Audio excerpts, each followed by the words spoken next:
Okay. Hi, Hello. Sharon. How are you today?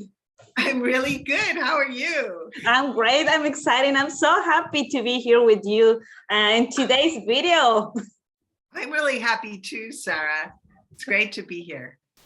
Well, we are talking about languages, about process of learning, about experiences. I know you are living in Germany, but you are from the United States. So I want to know more about it.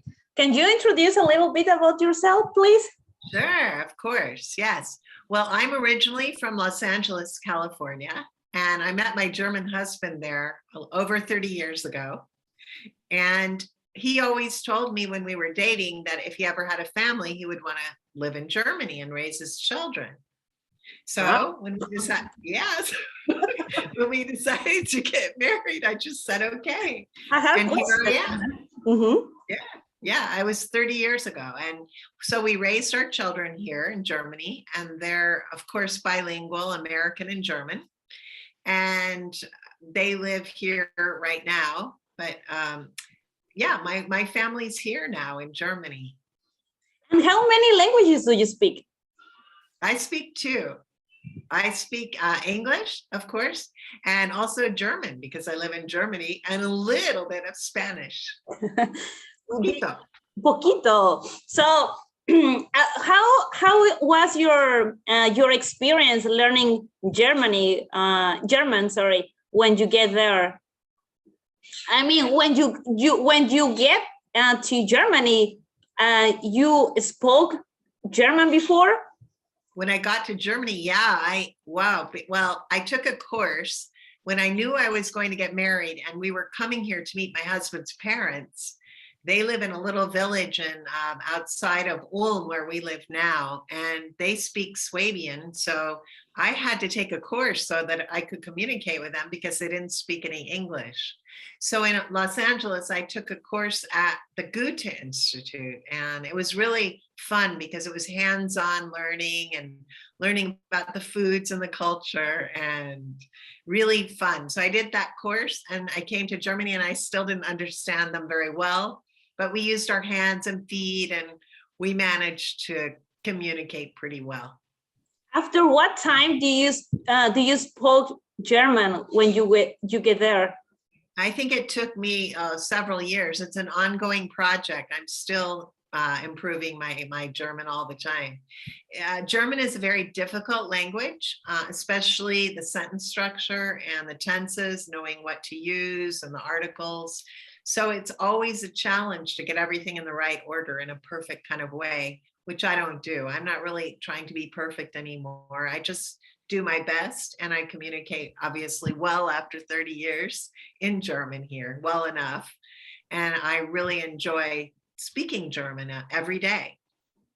I don't know how that sounds. Probably it sounds pretty well. I don't know. So I only know greetings in German, like Guten Morgen is something 5, 6 like as a beginner, you can start with the greetings. So I don't know after what time I will know more words for speak a little bit German.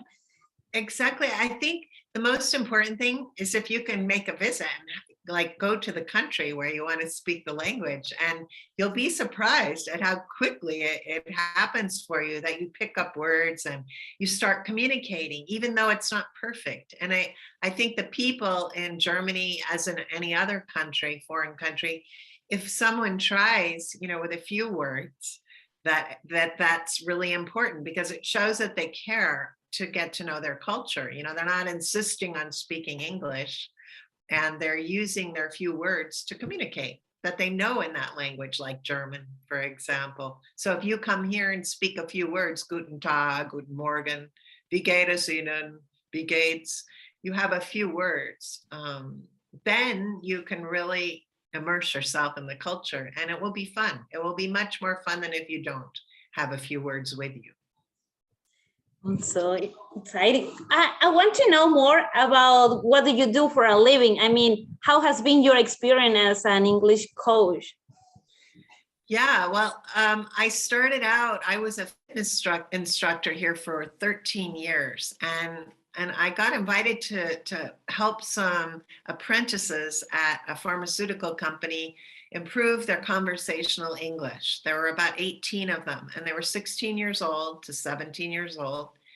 And I got asked to come in and help them be able to speak better so that they were more confident. And I was like, okay, I'll try it, and I went in as a native English speaker to the group. There were about 25 of them. And I stayed there for 3 years, and they all got more confident and improved. We did different fun things that they like to do to learn. So it was a fun learning experience for them. And they learned so fast that way, they were motivated to learn. That was my first experience. And then I worked in companies and corporations here in the area while I was raising my family. In kindergarten, I taught English in the very beginning.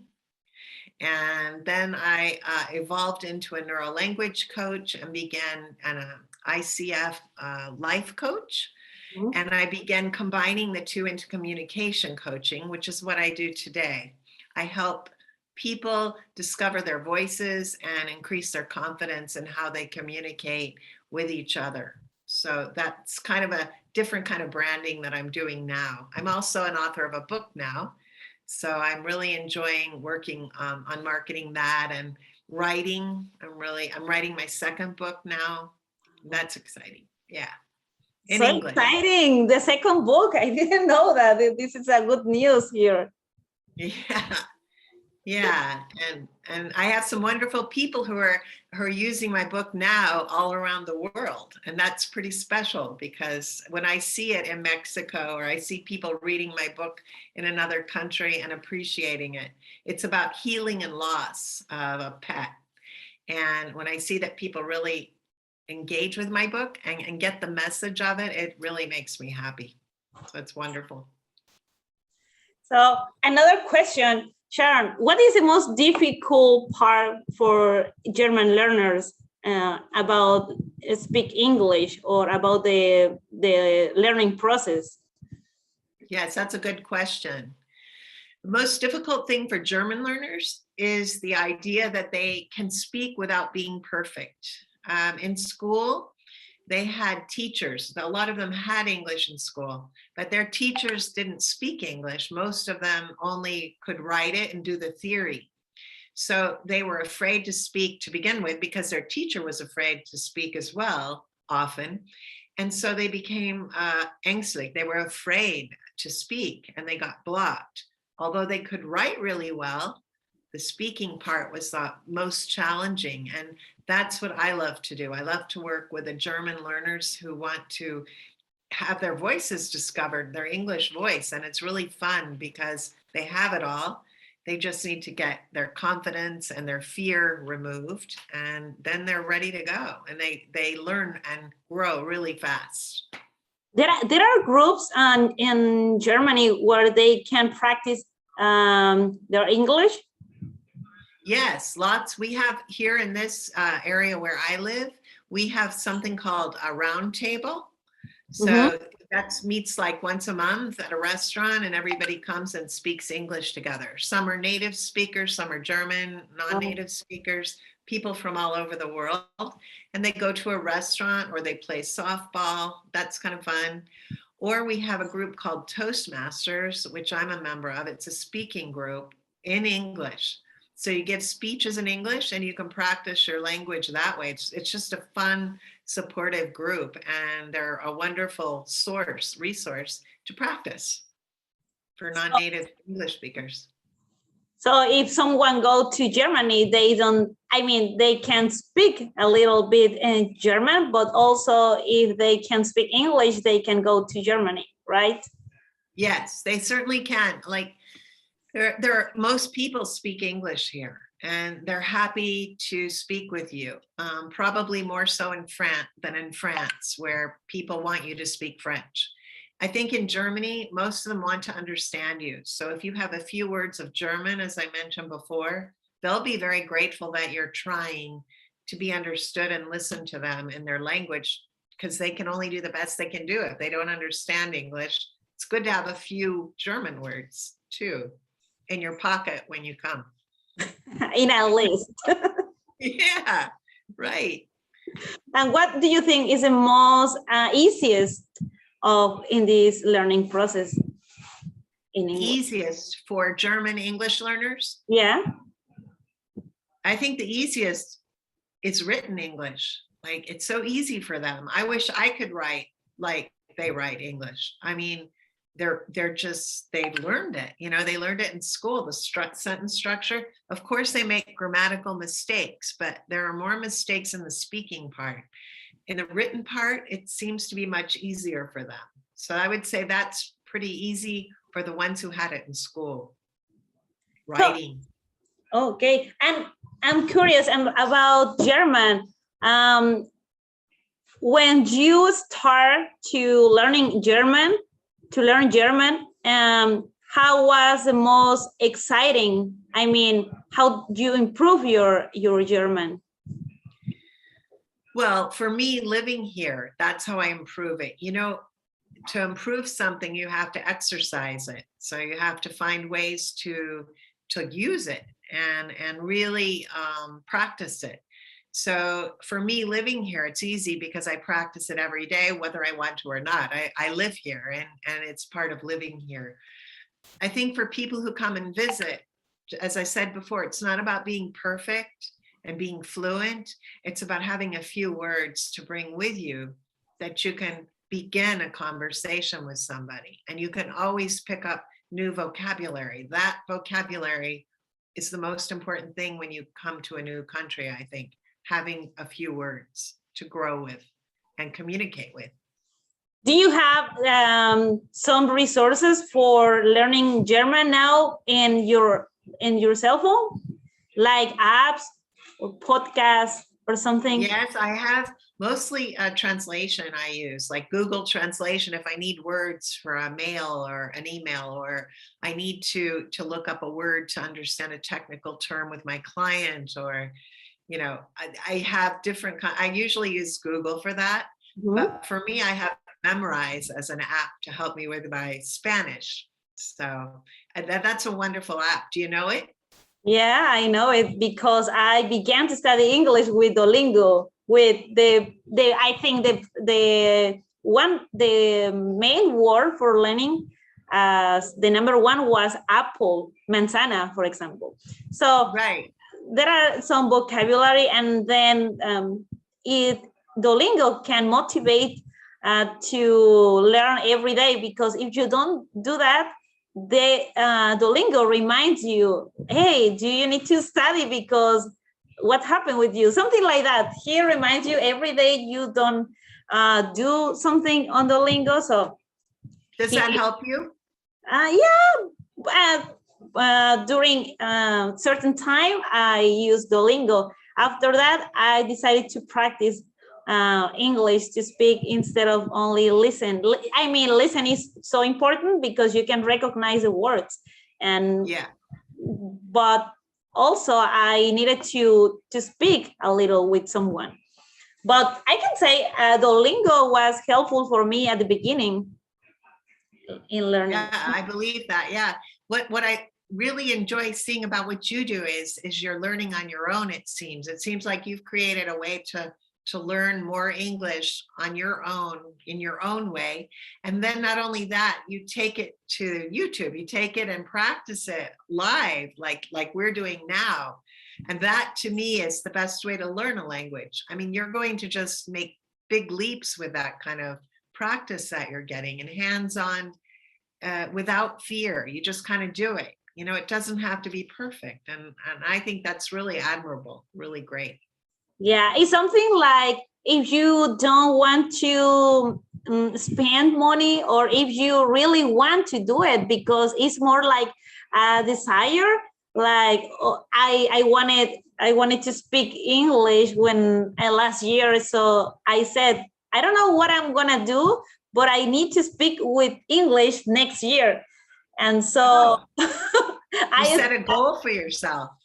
Yeah, so I studied every single day. I used to write one word before going to my job, So every day, and then during the week, my list was more like 20 new words or something.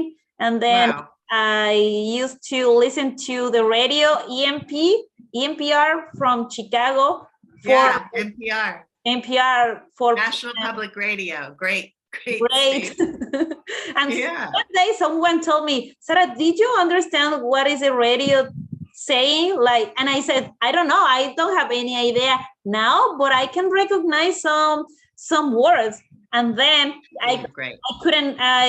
I could recognize, I don't know, more 20 and then 30. And then if you study every day, you can learn a new word. And after many days, you can know more words, you can learn more. And then if you listen to podcasts or videos in English, you can understand better, a little bit better, but it's better to And you have a vocabulary list, right? So you can always look at it again and look at your words, and it grows, right? Exactly. And also to write down something that if you don't understand, and then you can review Exactly. because sometimes there are people who can speak or who can learn a new language, but they say, hey, I want to speak English. What I need to do, I need to speak English, I don't know, in 2 months, 3 months. Yeah. Because there are many courses here in Mexico, and that is so sad because they say, hey, you can speak English in 2-3 months. So I can't. Perfect English in 2 to 3 months. Yeah, I don't believe in that. I mean, Yeah. you need to also, because you need to train your mind. You need to recognize all that words because it's not your native language. So you are learning. So Exactly. your brain is working every day. If you are And studying. thinking in the language. Yeah. Sarah, have you heard of TED Talks? Yeah, I used to listen to many different topics with TikToks, and it's so helpful because you can refresh your vocabulary. Yeah. And there's some really good ones with subtitles. You can see like in Spanish if you want them, or you can just listen and watch them in English. TEDx Talks and TED Talks are really good. I used to listen to that while working. So okay, great. Perfect. yeah. That's why your English improves so quickly, because you're doing all of these wonderful things, exercises.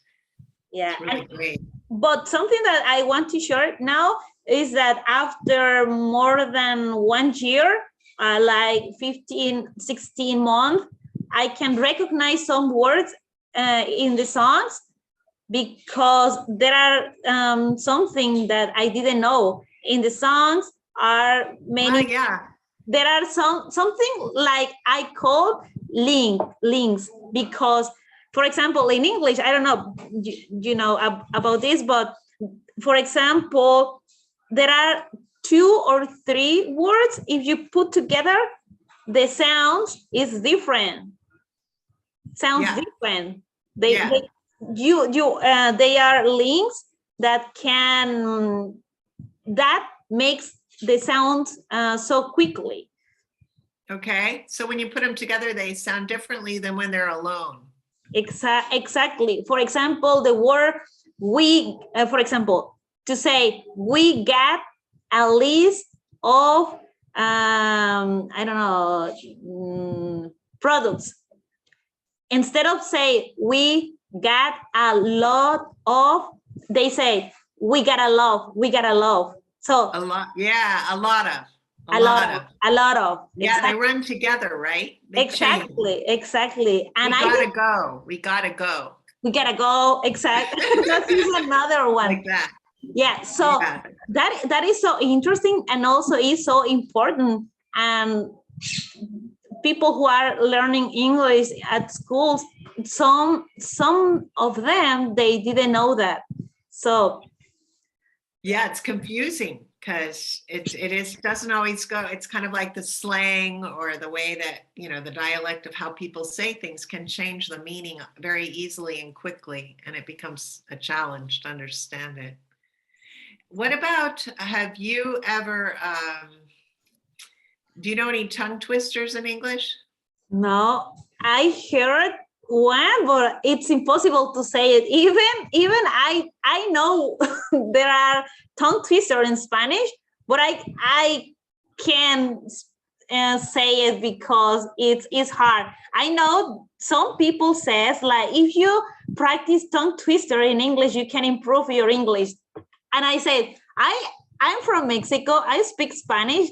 And even though I'm native speaker, I can say a tongue twister. So I don't know, what do you think about tongue twister? Do you think it's a good idea for practicing English? What I think about them is that they're fun and they're something different. And you can really concentrate on pronunciation of the words so that you can pronounce them. I have one here I can share with you in German. Would you like me to do that? Yeah. Okay, are you ready? I'm going to do my best. Okay. Fischers, Fritz, fischt, frische Fische. It's in Can German. Yeah. No. And then frische Fische, frischt, Fischers, Fritz. So if you say that really fast, that would be tricky. In English, that means fisherman frisked. Fish is fishing for fresh fish. For fresh fish, fishes fisherman Fritz. Fresh fish are being fished for fisherman Fritz. So I mean, you can really have fun with those, right? Yeah. But you don't have to learn them. I mean, I don't say them every day either, as you can tell. but they're fun, and they can create motivation to learn, to practice. Yeah, and also, yeah, so I said, when someone asked me, Sarah, what are you studying or what I need to do? I said, like, you can study on your own, like you don't, if you want, because it's more, it was my desire before. So if you want to, you can do it. I said, there are many resources on internet, but the work here is our work, because we have to dedicate some time. You need to look for the time also, because there are many people who say, hey, I don't have time, I'm busy all the time. I know. And you make it a habit, right? You make it a habit every night to study a little of your English. It's like exercise and fitness. If you put it into your day, every day or 3 times a week, or if you put it in a place in your day, then you're never too busy. You just do it. Same with learning a language. If you take the time out, whether it's 15 minutes every day to look at your vocabulary list, or whatever amount of time you have to allocate, to give to it, can bring you a lot of rewards from practicing, like you've seen. You've really improved a lot. Because I think it became, for example, like an habit. Because if you do that, if you don't that, for example, if I don't learn something, even though I don't have much time, if I have only, I don't know, 10 minutes, I'm look for some new word and try to write or try to say it, or if I'm watching a video, I don't know these words, so I'm going to, and then I used to look for what is the meaning and try to say it, not only to see the word and try to say it, because if I don't know how to pronounce, there are many resources. So I remember one day someone asked me, okay, I want to study English. Okay, I taught them this is a verb to be, so you can start with the pronouns, like I am, or the verb to be I am, you are, he is. After a week, I asked him, hey, what about the verb to be? Do you know now everything? Oh no, I don't have time. So I mean, you need to Take the time. Yeah, it takes time, and you need to look for that time. So especially with those irregular verbs. Yeah, exactly. Even in German. Exactly. what about irregular verbs in German? For you are difficult to remember? So you mentioned the verb to be, right? Uh-huh. And we do have irregular verbs in German. Of course we do. And to be in English is an irregular verb. And we have the verb sein, and that means to be. And it has different forms as well. So they're spelled differently. So you have to concentrate and learn the different ways because they aren't spelled like regular verbs are easy, right? I mean, you only have to know the base, the stem of the verb, and you know how to conjugate it, but not with irregular verbs. So yes, we do have them. Haben is to have. We have that in German. It's irregular. Bekommen is to get in German, and that's also irregular. So it's very similar to the English verbs in that way. Denken, to think. Mm-hmm. Before I used to say like, I hate irregular verbs because are difficult to remember them. Wow. But now I can say I love irregular verbs because it's more easy. Because for me, okay, speak, spoke, spoken, for example. But regular verbs, you need to remember how is it pronounced at the end, because sometimes that can sound like a T, like a D. That's true. That's true. Yeah. Like, what verb are you thinking of? The regular verb. Irregular. That would be regular, that changes in the way that you pronounce it. I don't know. Write, for example, write, wrote, written. Right? In the way that you say it. Think, thought. Right? Right. For example, the verb read is read, in past is read, in past participle is read. Is the writing is the same, but change when you are talking about past, or if you are using past participle. So read, right? Right, like exactly. Aloha, the color. Exactly. Read. And that's another problem the Germans have, that in the learners that I have, because sometimes they say, I read a book instead of I read a book, because they don't differentiate that easily. It's hard to remember those, they're irregular verbs. So they forget that it's not present tense. Read is past tense, but they say read for the past tense. It's tricky, very tricky for learners. Yeah, so many people can say, oh, I prefer regular verbs because all the regular verbs end with ed.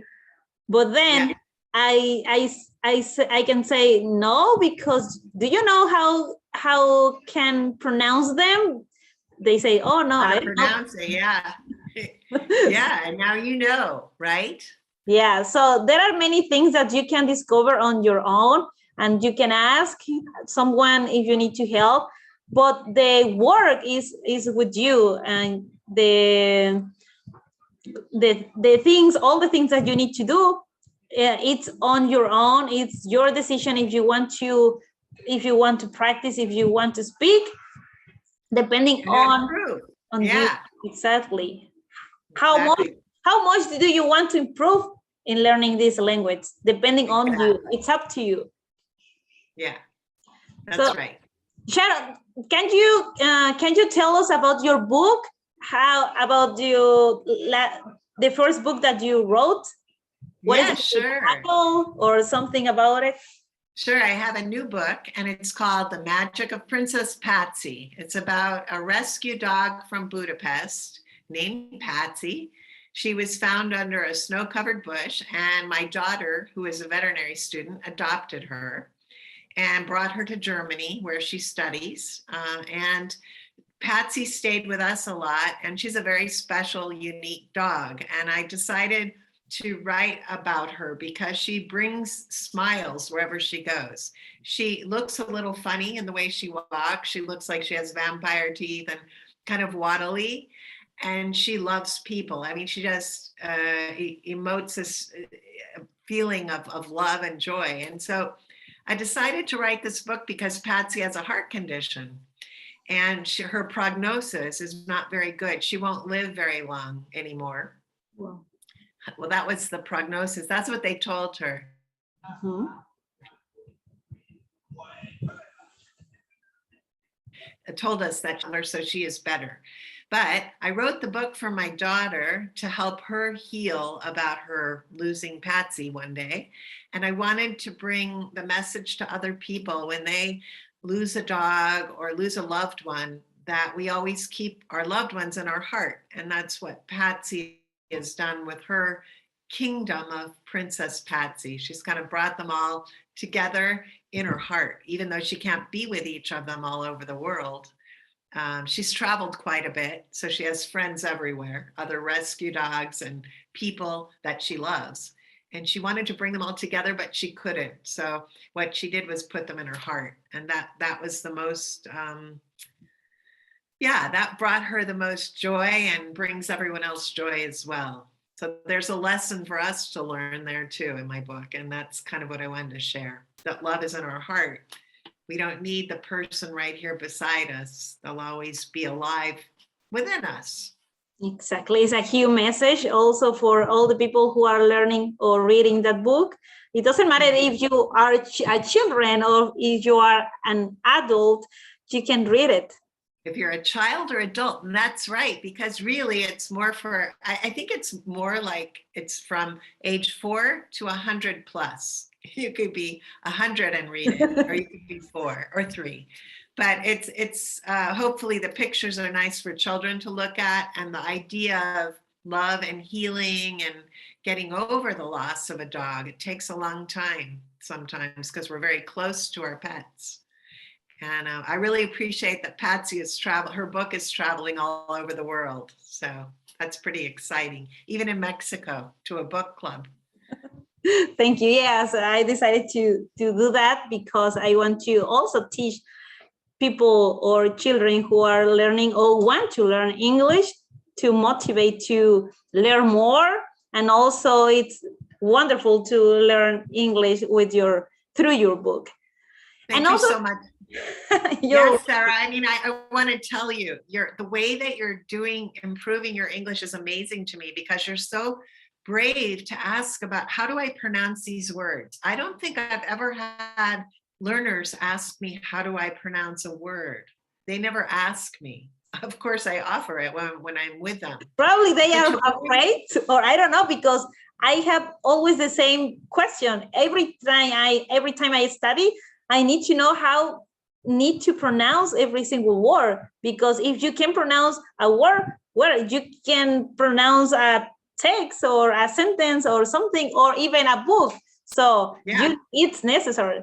And that's wonderful that you do that. And I hope people listening will know that, like, to ask a native speaker to pronounce something for them to listen to is, for me, that's a great way to learn. I mean, there are other people that are logical learners. They like to write. But there are people like me that like to listen, or like you like to hear it, and then you can repeat it in the same way, in the correct way. And that's a wonderful way to learn.